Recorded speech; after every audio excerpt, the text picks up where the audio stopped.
Mr. Vice President, thanks so much for having us. We appreciate it. Yeah, absolutely. Good to see you. Yeah, thanks for coming to the office. It's a beautiful office. I actually use my West Wing office a lot more than this one, but we're glad to have you. It's a beautiful building. It's a beautiful everything. Yeah. It's amazing. So thank you cool so much. spot. We appreciate it. Let's start with the big news. Sure. It's Liberation Day, right? It's tariffs. It is. Or yesterday was Liberation Day. Yeah. Today was the day the markets Today's the opened. day after Liberation Day.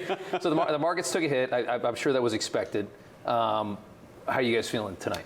We're feeling good. Look, I frankly thought in some ways it could be worse in the markets because this is a big transition. You saw the president said earlier today, it's like a patient who was very sick. We did the operation and now it's time to make the patient better. Yeah. And that's exactly what we're doing. We have to remember that for 40 years, American economic policy has rewarded people who ship jobs overseas.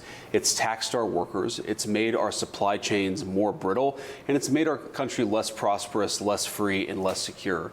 Mm-hmm. I remember a couple of years ago when one of my kids, we have 3 little kids, and one of my kids was sick, and I went to the pharmacist to get some antibiotics because they had an ear infection. And the first line antibiotic, the second line, and the third line we didn't have. And I thought, what a ridiculous thing that some of the medicines that were invented in the United States of America, American families don't have access to because we don't make enough of our own stuff. And that's fundamentally what this is about. The national security of manufacturing and making the things that we need, from steel to pharmaceuticals, antibiotics, and so forth, but also the good jobs that come along when you have economic policies that reward investing in America rather than investing in foreign countries. Yeah, the frustration has got to be that, I mean, it's a very short-sighted media apparatus. The Democrat Party obviously is going to focus on anything negative about it. So you have all of these people focusing on, and like you said, I mean, the Dow was down 1,500 points. Out of 40,000, that's not that bad. It wasn't as bad as maybe some people had thought it would be, which is good.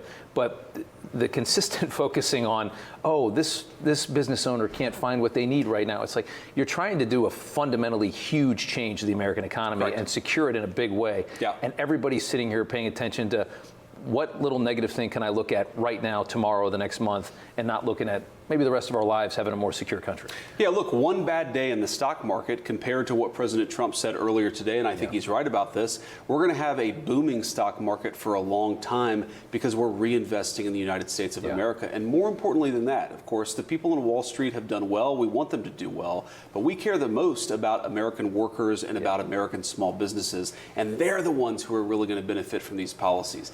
Think about how many factories we've seen close down. Since NAFTA in the early 90s, 90,000 American factories have been closed down. That's small towns that have been blighted. That's millions of workers who have lost their jobs. That has to stop. And that's your wheelhouse. President Trump, that is my wheelhouse. That's where you're from. I grew up in a town where you had 10,000 great American steel workers, and my town was one of the lucky ones. Now probably has 1,500 steel workers in that factory because you had economic policies that rewarded shipping our jobs to China instead of investing in American workers. And that's what President Trump, he ran on changing it, he promised he would change it, and now he has. And I think Americans are going to reap the benefits. What's your message to Grassley? Chuck Grassley, Cantwell, they have this bill now. They want congressional authorization for any more tariffs. What do you say to Chuck Grassley in this moment? Well, I say, first of all, Congress gave the president the authority to do this, and the president did what Congress afforded him the authority to do.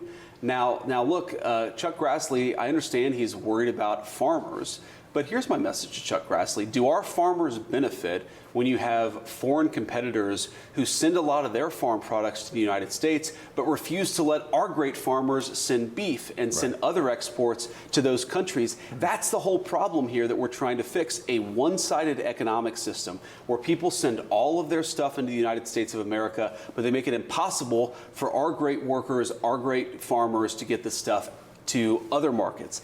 That unfairness is why the president implemented these reciprocal tariffs. And really, fairness is the name of the game. Frankly, we could have gone a lot higher.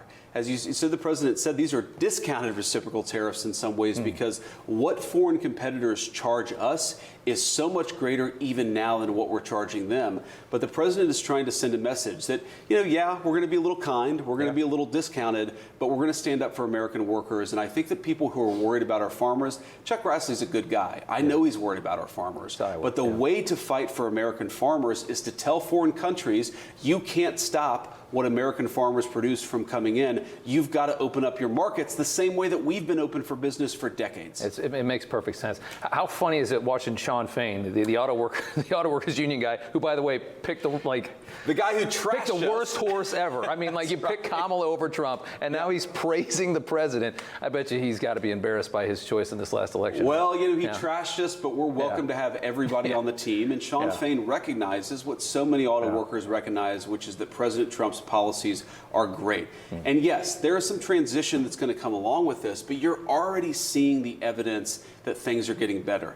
Egg prices are lower. Energy prices are lower. You've got trillions of dollars of new investment coming into the country. That's people who are building factories because they want to avoid the tariffs. And that's the exact purpose of President Trump's economic policies. The eggs with Brooke Rollins. I mean, what an amazing job just to knock those down that fast. She's done an awesome job. Really, and again, it shows how much good economic policy matters. But what really the goal is here, what we're trying to do is we're trying to get trillions of dollars of new investment into our country. That's new factories, that's new jobs, that's new products coming online. That's what we're after, and that's what we're fighting for. It seems like it's pouring in. I want to move on. I want to talk. There's the big story this week. One of the big stories, Elon and Trump. What's the real deal? I mean, look, the real deal is the president has full faith in Elon. Elon is a great attribute, and he's a great asset to the team. But Elon came in as a special government employee, right? He came in at the very outset saying, I want to work on this for as long as I can to make things better. But he's still running his companies. He's still involved, of course, in his businesses. And we've already found so much waste and fraud in the government already. Elon's going to keep on working at it for the next few months. He's going to find more waste. He's going to find more fraud. But this is really important. I've talked to Elon about this a lot. I've talked to the president about this. What we recognize is we were never going to get Elon for 4 years. That's just not the bargain. He's got businesses to run. He wants to focus on this problem, fix it, and help us. But we do have to make it long-standing. We got to make sure that you don't have illegal aliens collecting Social Security and Medicare, because that distracts from the American citizens who deserve that stuff. We got to make sure that bureaucrats don't run the government, that the people's elected president runs the government. So there's a lot that Elon has done, but we got to make sure that the great progress that he's made lasts long into the future, and we think it will. It was implausible to think that the richest guy in the world was going to just hang out for 4 years. I couldn't agree more with that. And he said from the outset, he wants to work on this problem, make the government more efficient, rein the bureaucracy in, and of course, I mean, he's the highest paid guy literally in the entire world, and he's been helping us a great deal. But of course, we weren't going to get Elon for 4 years. The relationship is fine though. Everything's it's better. It's better than fine. Got it. I talked to Elon yesterday. I'm going to talk to him later this evening. The president relies on Elon's counsel. I do. Look, the fake news always tries to take the strongest members of the president's team and attack them and tear them down. Things couldn't be better. It's just, I don't even know where it's coming from. And I think that where it's coming from is the media is so resentful of the fact that we're doing a good job. They know they can't attack the president, so they're going to attack members of the president's team. You see this, sometimes they come after me, sometimes they come after Elon, sometimes they come after other people. It's the game that the mainstream press plays. Unfortunately for them, we just don't listen to it. You know, everybody's reporting the same stories, the same spin. You turn the channel, it's always the same. But not us, we're different. We report the real news, no spin, just the facts. Turn to us and you won't turn back. Tune in to Rob Schmitt tonight on Newsmax.